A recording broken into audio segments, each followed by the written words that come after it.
yeah, so all this had all rusted out. So all new steel put in here. And then yeah, had to make all the bends and everything like that. So that's all cleaned up now, weld through primer. What I plan on doing, if you notice, I've left this in here, whereas on the other side I cut it off.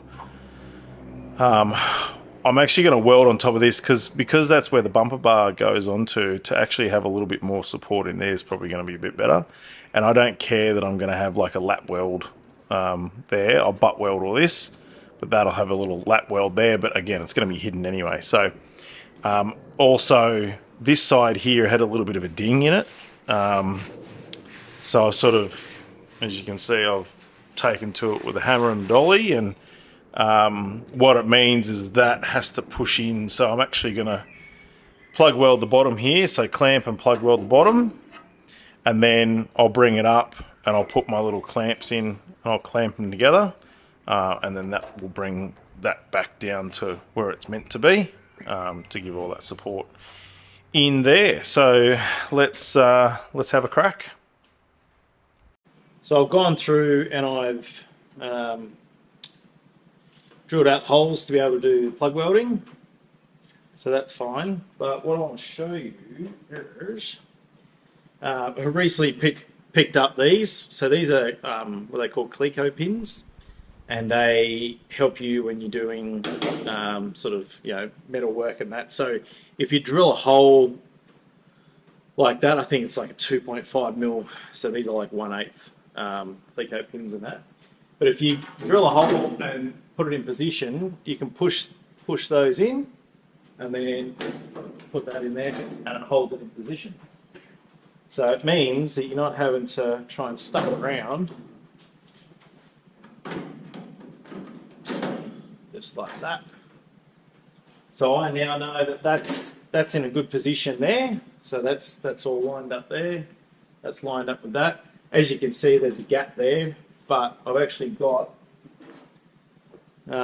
these pins. So these are butt welding clamps, and effectively that goes in the back of the panel there, and then you put that through like that, and then they clamp together and hold it together like that.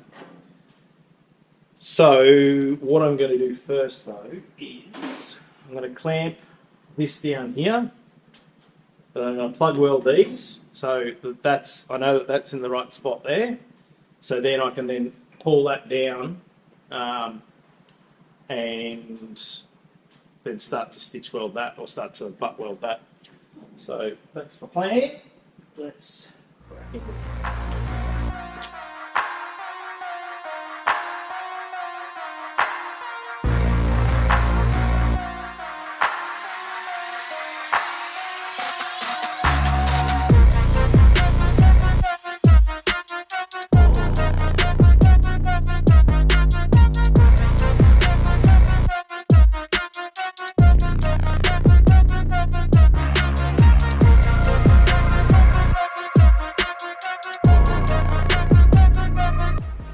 Alright, so plug welded. As you can see, I drilled one extra hole. Whoops, that's alright. I'll put a bit of copper behind that and plug weld that. So that's fine. So now what I've got to do is I'm going to put my little butt welding clamps in there, but you see how that's tight there. So I'm actually just going to run the grinder through that. I'm sorry, the cut-off wheel through that, just to free that up there, so it gives me that same even cut all the way through, and that way I can lay a nice butt weld through there, and then that's back on.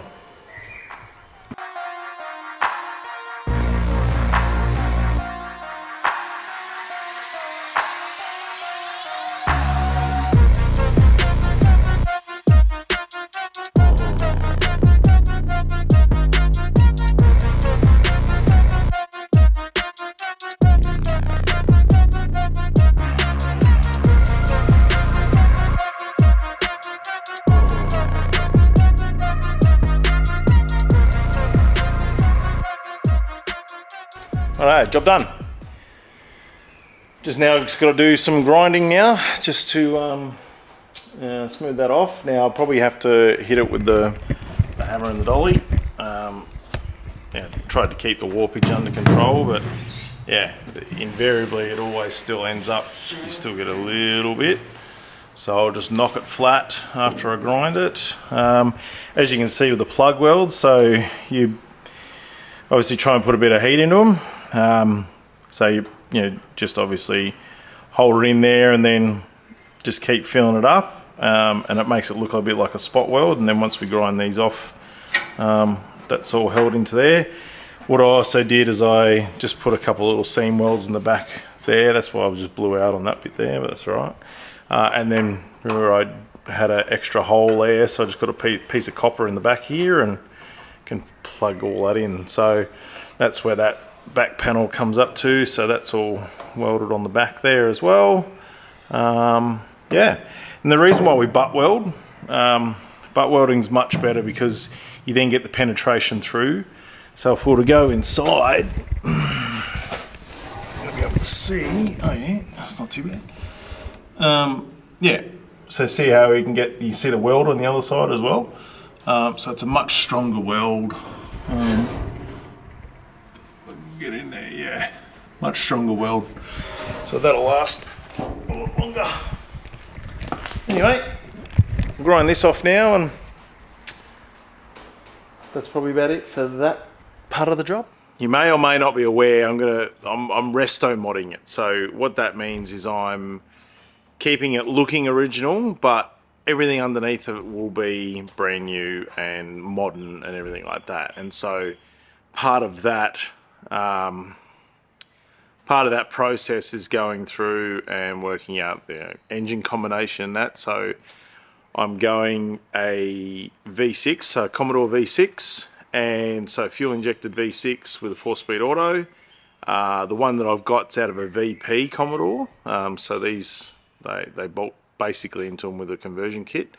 But what I've also done this week is I've gone and bought a full running VR Commodore.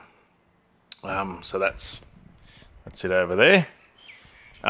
So the idea for that is just basically to have something that I can copy. It's a full running version of it, and if I need parts, I can just rip parts off it and that. So the idea is going to be, I definitely need the stub axles off the front, the brakes, the block and the end and the gearbox. They run really well. So I might be able to use them, I might not. We'll see how we go. But anyway, I've got a full running version sitting there, so that's good. I can copy off that. But where I'm up to with the EH, I'm sort of at a stall now. Like there's little bits and pieces I can always go on to, but I've finally made the decision that I'm going a full independent front end. There's a place in Moree that does conversion kits and whatnot, and they now make a fully fabricated IFS front end. So it bolts into all the original EH mounting points, and it gives me full customization on springs and shocks. And it means I can run disc brakes, and it means that I don't have to run an aftermarket sump, like a modified sump, in order to put the engine in that in. So yeah, and I can get the ride height as well. Now I've also made the decision, they also do an independent rear end. So they actually do a full independent rear end that bolts into the original spring hangers, and it uses a VE diff combo. So again, I can fully adjust front and rear. So I've only just made the decision this week, put the order in, but what it means is there's cutting that I need to do on the tunnel, and that I don't want to cut too much more or spend too much more time, fixing the floor and everything like that, until I get all that. So 4 to 6 week wait for that. But what it means is that I can just get onto other things. So what I'm going to do today is start looking at the doors, and yeah, I've pulled one of the doors apart now, and there's a bit of work in that. So that'll keep me going until I get my parts, I think. So standby on all that. It's exciting stuff. I cannot wait to get all that and get the K-frame bolted up and put it on the hoist and start really getting the conversion part done, I guess. But for the moment, we're still hard at work on the rust repair, and it still just takes its sweet ass time. But anyway, let's have a look at this door now and see what we're working with. So this is the driver's door, and the skin looked okay, but as you can see here, we've got a hell of a lot of cheese. So a hell of a lot of Swiss cheese. So I'm basically going to have to cut this entire bottom section out and remake this entire bottom section. Probably didn't realise there was that much in it. Now, the ironic thing is I've got another driver's door. It's up there as a shrine for Dad. Believe it or not, I actually went and had a bit of a look at it. And it's just as bad. So that can start there as a shrine. So that's fine. So yeah, I'm going to have to get the propeller out, put the propeller hat on, and work out how I'm going to do this. I think what I'm going to do, I'll obviously detach the skin from there. So this is the outside door skin. So I might detach that from that. I mean, the straight bits are fine because that's just fold, fold, fold, fold, fold. So I'm not worried about that. It's the corners. Might be giving my new shrinker stretchers a bit of a run for their money. Anyway, we'll see what we do. Cut out. Now, what I've done is I've cut out that piece, as you can see, and then I've now put in all new steel in that. So again, these butt weld clamps make life a hell of a lot easier, so I can actually get that flat in there to give that support back in there. And then instead of plug welding these to the skin, I think I'm just going to run some little seam welds just down in there. But yeah, the folded up a whole new piece of, whole new piece for that. And then I've also put some weld through primer on the other side. So yeah, this is all mounted up, ready to weld in there. As you can see, I've still got this bit in here that I need to do. So I'm actually probably I'm gonna weld this piece in first, and then I'm gonna see if I can actually just weld into that just to make up that corner again. And then here, if I need to put a little patch in, I can put a little patch in. That one there is a standard, so I don't need to weld that one up because that's where the door seal goes. And then these ones here. So what I've also done is on this side here, I've also cut out that whole section because that was all crap. So that was all destroyed. So I'll just make up a whole new panel for that. So that's fine. And then here, I've still got a bit of work to do in this here. I've sort of, put a few welds in there and that, but yeah, still a bit more work to do on that. But the big thing was getting this made up. And then as you can see, like I haven't really got it sort of sitting there flush, but once put a couple of tacks in there, I can then bring that out a little bit and then start to blend that in there. So the big thing is you need a folder when you're doing one of these. So I've got one of those 3-in-1 folders. It's not a big folder by any stretch, but this sort of panel work makes it easy. So I'll get that welded in there now, and then we'll see what it looks like.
Right, I'm getting close to finishing on the door now, but I just wanted to show you, I've just put the panel in the front here. I just want to show you what it's like when you are putting little panels in.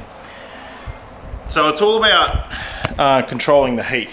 Now, as you can see here, you can see where the heat line's gone, right? I even probably got this still a little too hot. But all you're doing is when you're stitch welding, or sorry, when you're butt welding, you do a little bit here, then you do a little bit here, then you do a little bit here, then you do a little bit here. So you're just keeping, I guess, the heat evenly distributed. So as you can see, like this one here probably got a little too hot. You want to try and keep this heat band as small as possible.